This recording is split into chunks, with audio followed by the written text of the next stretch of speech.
I was told never to go near the west wing of this abandoned hospital. But I did. I opened a door that was never meant to be opened. And now, no matter what I do, it won't close. Something is on the other side, and it wants to come through.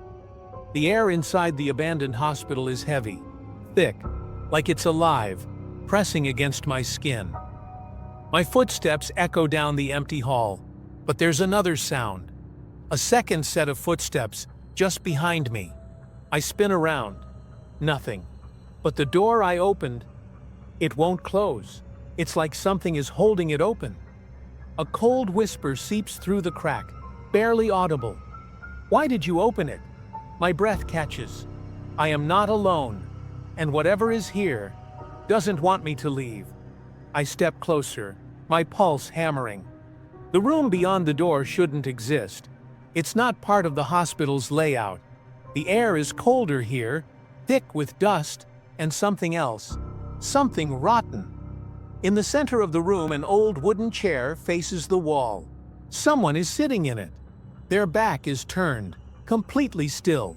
But the chair, it's slowly rocking. A flickering light above casts jagged shadows, revealing details I wish I hadn't seen. The walls are covered in smeared, bloody handprints, like something tried to claw its way out. Above the door, a crumbling sign reads, "Do not open. Do not look back." I swallow hard. The figure in the chair hasn't moved, but I can feel them watching me, even with their back turned.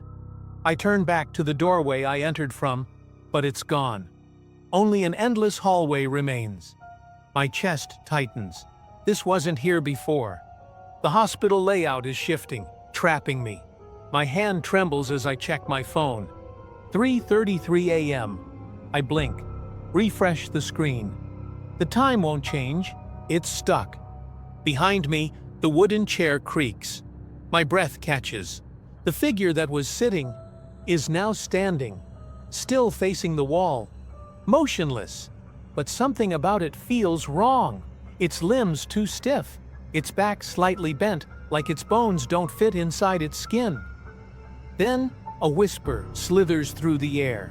"You shouldn't be here." I swallow hard. My body screams at me to run, but the hallway stretches infinitely in both directions. Nowhere to go. Nowhere safe. Then I see it. A door that wasn't there before. Just ahead, slightly ajar. A faint glow leaks through the crack. I step forward, my heart pounding. Something about this door feels different, like it's meant for me. With a shaking hand, I push it open and freeze. Inside, I see myself. Another version of me, standing in the shadows, staring directly at me. But there's something off. Their head tilts unnaturally, like a puppet with its strings cut. Their smile is too wide. Their eyes, empty. And then, they take a step forward. The air drops to ice. I stumble back as their lips move, but no sound comes out. Then, darkness. The lights flicker out for just a second, and when they return, the figure is right in front of me. I feel a breath against my ear, a whisper, barely audible. Now there are two of us. The air turns thick, suffocating. The figure finally turns toward me, but it has no face, no eyes, no nose, just a stretched, grinning mouth. A deep, guttural laugh echoes from somewhere inside it. Not from the mouth, from everywhere. I try to move, to run, but my body won't respond. My legs feel rooted to the ground.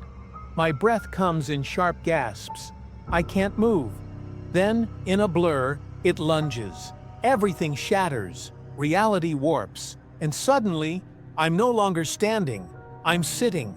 My wrists and ankles feel heavy, locked in place. I'm in the chair.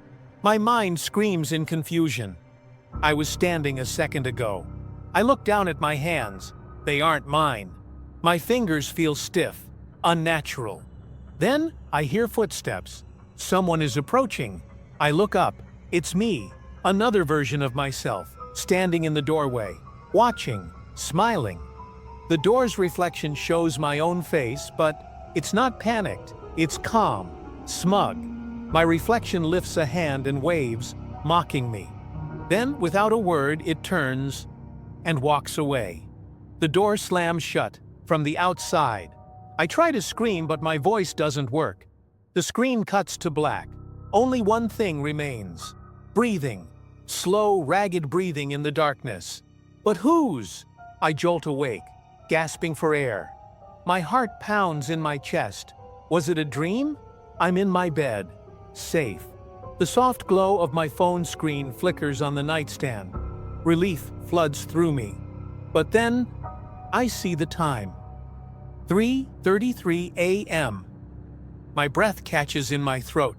That's not possible. I sit up, rubbing my face. Maybe my mind is just playing tricks on me. I glance toward the mirror across the room, and my blood runs cold. My reflection isn't moving. My heart slams against my ribs. I lift my hand. My reflection doesn't. I stop breathing. A cold whisper brushes against my ear. You let me out. The screen cuts to black.